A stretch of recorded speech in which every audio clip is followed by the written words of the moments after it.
नमस्कार। स्वागत है आपका प्रोफेशनल एस्ट्रोलॉजी पर।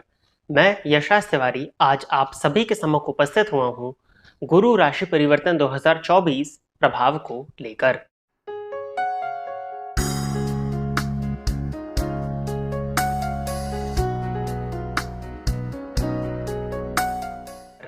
एक मई 2024 दोपहर 1:50 पर सुख, समृद्धि, ऊंचाई, धन के कारक देवगुरु बृहस्पति मेष राशि को छोड़कर दैत्य गुरु शुक्राचार्य की साधारण राशि वृषभ राशि में प्रवेश करने जा रहे हैं।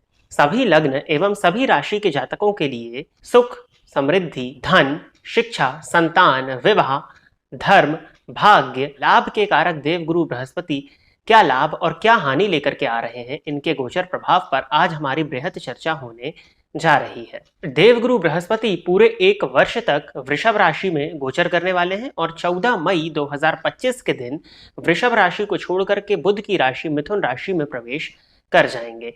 यह जो गोचर का प्रभाव है, यह राशिफल मैं आपको आपके जन्म लग्न एवं आपकी जन्म राशि के आधार पर बताने जा रहा हूं। अर्थात आपकी जन्म कुंडली जिस भी अंक से प्रारंभ होती है वो आपके जन्म का लग्न है और जिस भी राशि में आपकी जन्म कुंडली में चंद्रमा स्थित है वो आपकी जन्म राशि है। तो इन्हीं दोनों के आधार पर आप इस राशिफल को देखें। यदि आप अपने लग्न और अपनी जन्म राशि के विषय में नहीं जानते हैं तो आप स्क्रीन पर देख रहे चार्ट के अनुसार अपनी नाम राशि के आधार पर इस राशिफल को देख सकते हैं। प्रिय दर्शकों, जैसा कि आप जानते हैं कि जो गोचर का प्रभाव मैं बताता हूं वह गोचर का प्रभाव मौसम की तरह होता है। अर्थात आपकी जन्म कुंडली में जो ग्रहों की कंडीशंस हैं, आपकी जन्म कुंडली में जो महादशाएं, जो प्लैनेटरी पोजीशन वर्तमान समय में चल रही है, उसके आधार पर गोचर का फल कम या ज्यादा, ऊपर या नीचे होता रहता है। यदि आप अपनी जन्म कुंडली का व्यक्तिगत रूप से अध्ययन कराना चाहते हैं तो आप इस वीडियो में फ्लैश हो रहे नंबर पर कॉल या व्हाट्सएप के माध्यम से संपर्क करके हमारे कार्यालय में अपना पर्सनल अपॉइंटमेंट बुक कर सकते हैं, जहां पर आपकी जन्म कुंडली पर व्यक्तिगत रूप से चर्चा हो जाएगी।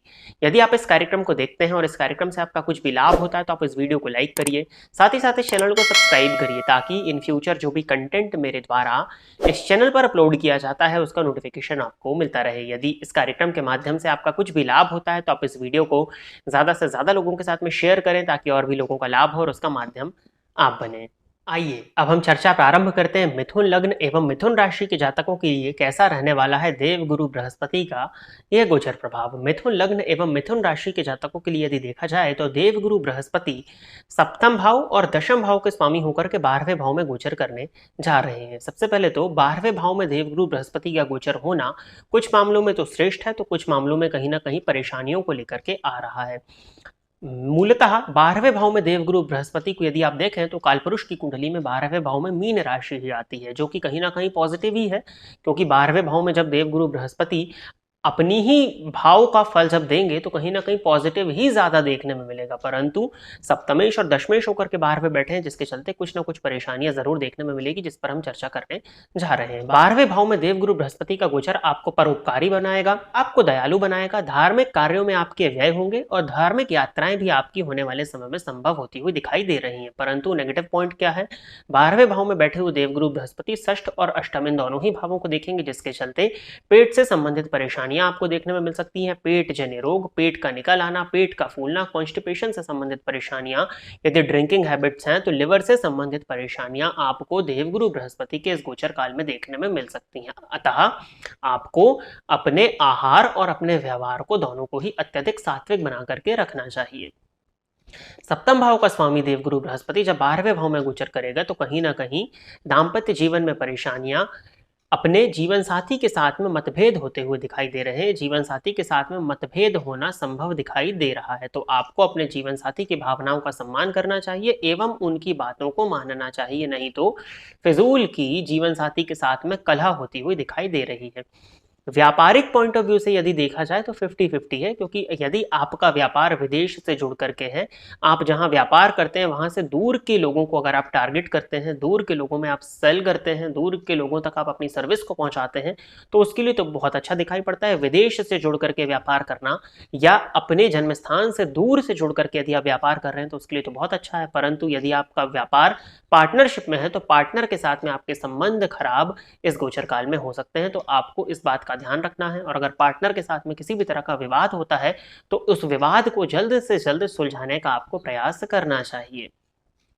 दशम भाव का स्वामी देवगुरु बृहस्पति जब 12वें भाव में गोचर करेगा तो वो दर्शक, वो जातक जो नौकरी पेशा हैं, उनके नौकरी में कुछ हद तक उतार चढ़ाव देखने में मिल सकता है। वो लोग यदि विदेश से जुड़ करके काम कर रहे हैं, मल्टीनेशनल कंपनी से काम करते हैं, तो छोटी मोटी परेशानियां आएंगी, परंतु करियर की ग्रोथ काफी अच्छी होती हुई दिखाई दे रही है। विदेश से जुड़ करके जो लोग नौकरी कर रहे हैं, विदेश से जिनकी इनकम होती है, फॉरेन क्लाइंट्स के साथ में जो लोग डील करते हैं, उनके लिए ये देवगुरु बृहस्पति का गोचर सहयोगी होता हुआ दिखाई देता है। पिता के स्वास्थ्य में यदि किसी तरह की परेशानी थी तो आपको पिता के स्वास्थ्य का ध्यान रखना चाहिए, एवं पिता के स्वास्थ्य में यदि जरा सी भी कुछ परेशानियां आपको देखने में मिलती हैं तो जाकर के शीघ्र उनको डॉक्टर से चेकअप करा दीजिएगा। इसके अलावा अगर देखा जाए तो दशमपति का 12वें भाव में जाना कार्यक्षेत्र में छोटी मोटी परेशानियां तो देगा।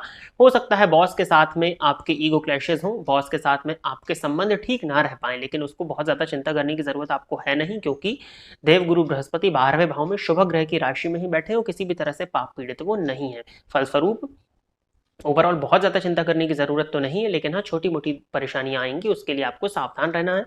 कुछ उपाय हैं जो मैं बता दूंगा, उन उपायों को यदि आप करते हैं तो वो आपके लिए अच्छा रहेगा।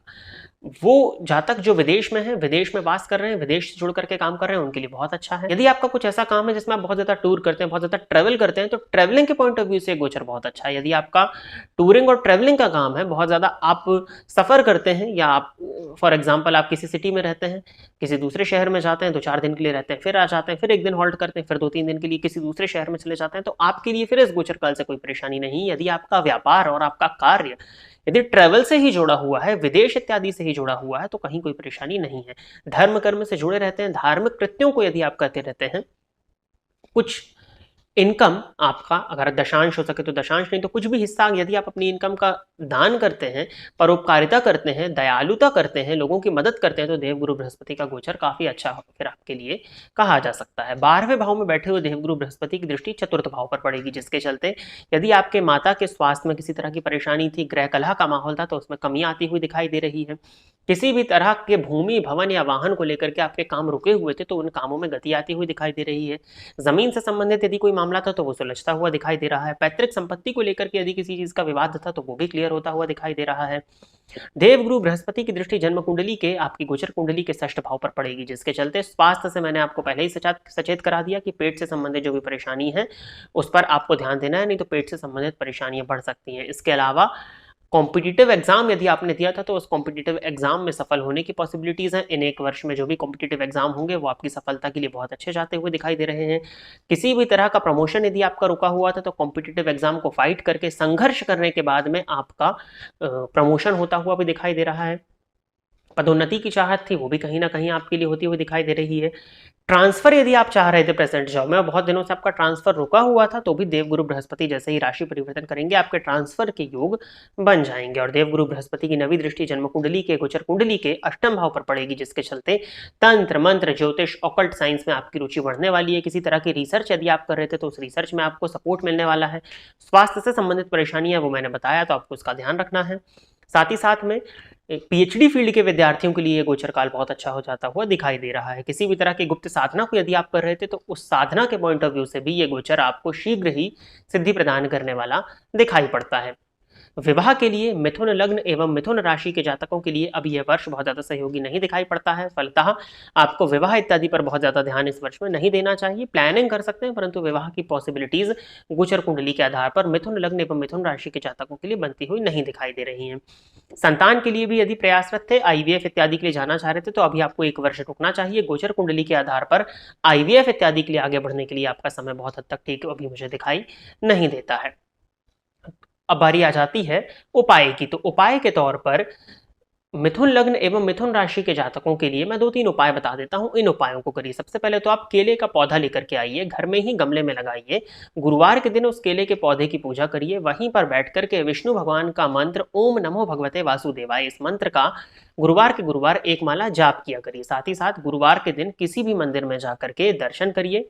स्पेशली अगर देवी मंदिर आपको मिल जाता तो देवी मंदिर में जाकर के दर्शन करिए।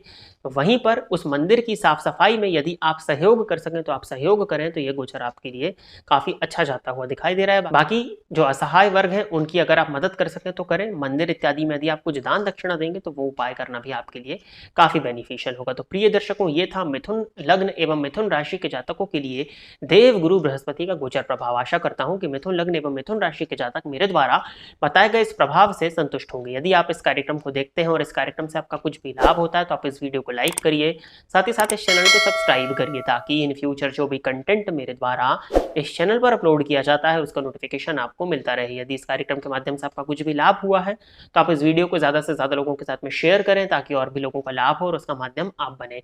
आज के इस कार्यक्रम में बस इतना ही रखते हैं। नमस्कार।